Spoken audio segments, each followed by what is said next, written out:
tell it from the mountaintop. I will go and tell it, I will go and tell it from the mountaintop.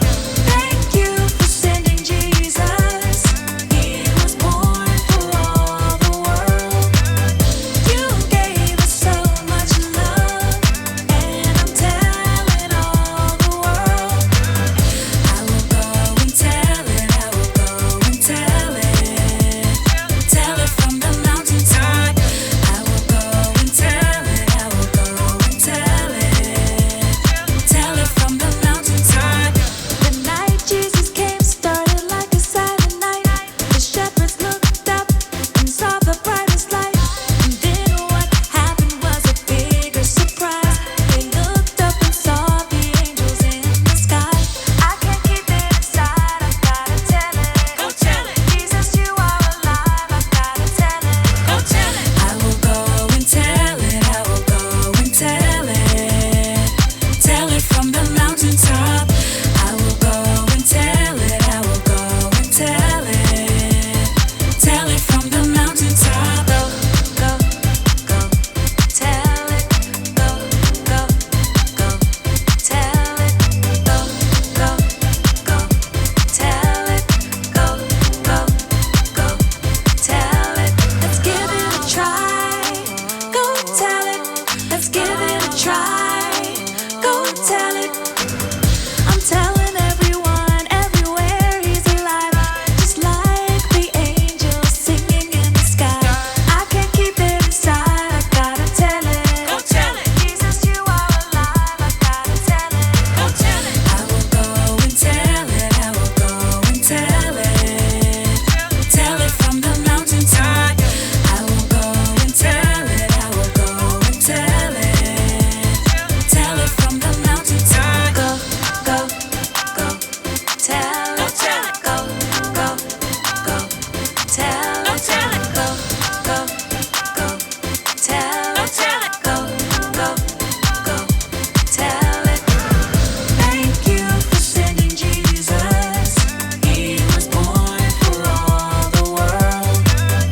You gave us so much love, and I'm telling all the world. Welcome to Story Lab! This week, we're celebrating Christmas. Oh, and we're also doing this.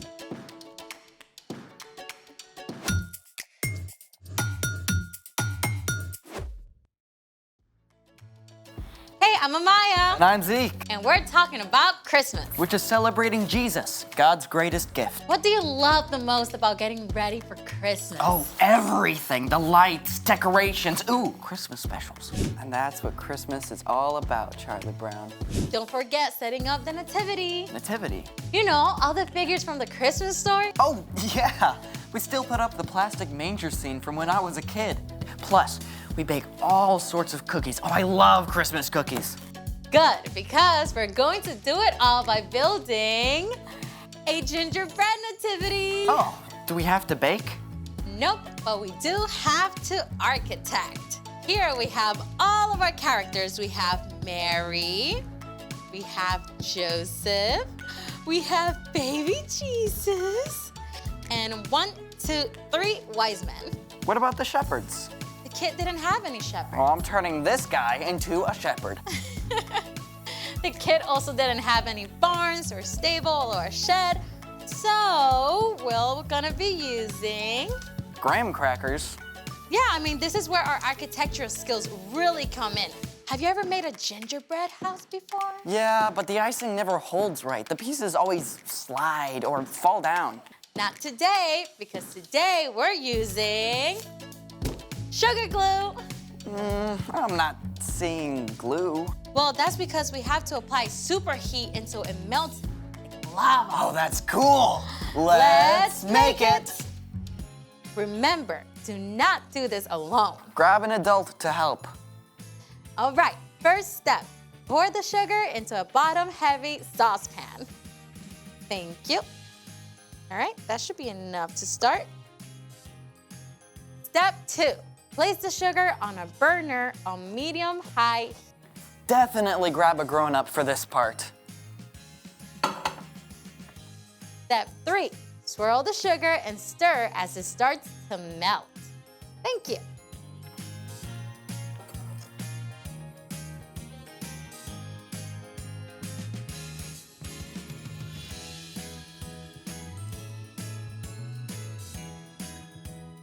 Oh, here it is. Ladies and gentlemen, we have glue. Woo! It's actually caramelized.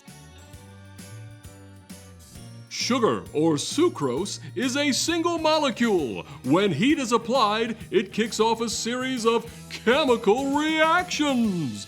These can form up to 1,000 different compounds that make up caramel. It's so complicated, scientists aren't even sure how it works yet. Step 5, keep your sugar glue warm while you build.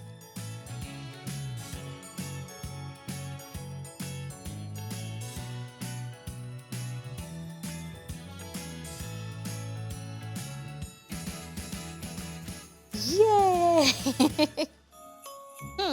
I think Frank Lloyd Wright will be proud. Who? Oh, the famous architect. Although I don't think Frank Lloyd Wright worked in gingerbread and sugar glue. Tasty though. Do we get to decorate? Yes, right now. And well, that turned out kind of, I mean, you can tell what it is, right? Away in a manger, one cookie for a bed. All right, it's time for The story before the story. Today, we're in the 3rd book of the New Testament, Luke. But before Luke, in the very beginning, out of love, God made an amazing world. But when people turned away from God, the world was broken. God made a plan to bless the whole world through the Israelites, but over and over, God's people would run to God and then pull away, just like a yo-yo. Then, foreign nations invaded and captured the Israelites. They must have wondered if God still loved them and if he had a plan for them. God spoke through prophets about the great rescuer God would send. And at last, after hundreds of years, God sent an angel to tell a girl named Mary she would have a very special baby. Which is where our story starts. Take it away. Hey, everybody. Hey, Brian. Okay, the stage was set. After so many long years, God's amazing rescue plan was underway. And God actually used a foreign king to help carry out that plan. The Jewish people lived under Roman rule, and the Roman leader Caesar Augustus needed money for his fine palaces and large army. I command a census of every single person in my entire empire. That meant that every person had to be counted and placed on a list to pay expensive taxes to Rome. And news of this census traveled all the way from Rome to the tiny town of Nazareth in Judea, on the very edge of the Roman Empire. Hear ye! Hear ye! Every person must go immediately to their own hometown to be listed. A carpenter named Joseph and the girl he was engaged to marry, named Mary, heard the decree. I guess I'll be making a road trip to Bethlehem. I guess we'll be making a road trip to Bethlehem. Both Joseph and Mary had been born into the family line of King David, so they would have to make the week-long journey to Bethlehem, the town of David, in order to be counted. Now, this was more than a little inconvenient, as Mary was nearly ready to have a baby whose birth had been announced by an angel. You will become pregnant and give birth to a son. You must call him Jesus. He will be great and will be called the Son of the Most High God. The trip from Nazareth to Bethlehem was about 70 miles, which is just a couple hours by car, but a whole week of travel on foot or by donkey. The journey was long and dusty. Camping out on the rough ground could not have been very comfortable for Mary.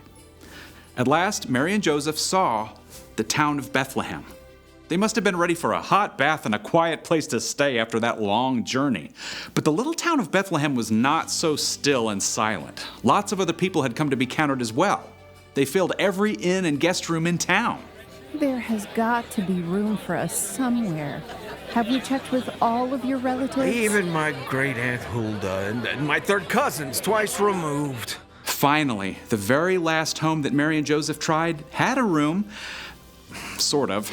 They were offered a place to stay with the animals.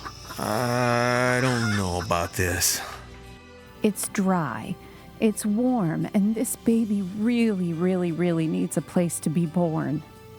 So Mary and Joseph settled into their most unusual guest room, and there, with the cows, moo, and sheep, meh, and chickens, pop, Mary's brand new baby boy was born. It's just like the angel told you. And his name? The angel said we must call him Jesus. Mary wrapped her baby tightly in long strips of cloth to keep him warm and cozy. There was no crib or cradle, so she placed him in a manger. The king of the entire world slept peacefully in the animal's feeding trough as Mary and Joseph looked on, and outside, the nighttime sky blazed with stars.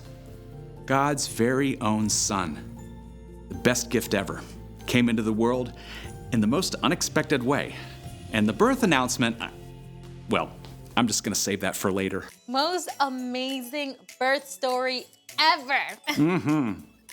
You know, nobody understood it then, but this tiny baby was going to grow up to teach and heal and show people what God was like.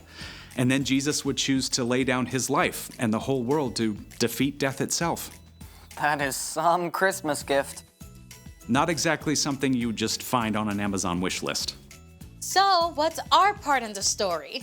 Well, our world gets wrapped up in hoping for so many different things, you know? We want everything from world peace down to a shiny new skateboard, and that's great. But in the middle of it all, be sure to remember the most important gift. Right. So find a quiet moment to thank God for the gift of Jesus and ask God to help you walk with Jesus every moment of the coming year. Yeah, because knowing Jesus is an amazing gift that you can open every single day. I think you've got it. So, Merry Christmas! Ho, ho, ho, ho! see you next Merry time. Christmas. Bye, Bye, Brian. So here's the thing. Jesus is the greatest gift. I think we need some sheep at the manger. Big, fluffy ones. Thanks for joining us in the Story Lab. Merry Christmas.